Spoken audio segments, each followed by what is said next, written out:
هذا الإمام النبي المعصوم طرد، شجت رباعيته، طردوها للطائف، اتهموا زوجته، قالوا ساحر، قالوا شاعر، قالوا مجنون، ينزل ملك الجبال اطبق عليهم. لا، لعل الله يخرج من أصلابهم من يقول لا إله إلا الله.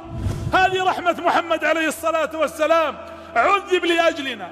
ما من نبي قبلي إلا دعا الله واستجاب الله له، إلا أنا خبأت دعوتي، خبأتها لأمتي شفاعة يوم القيامة.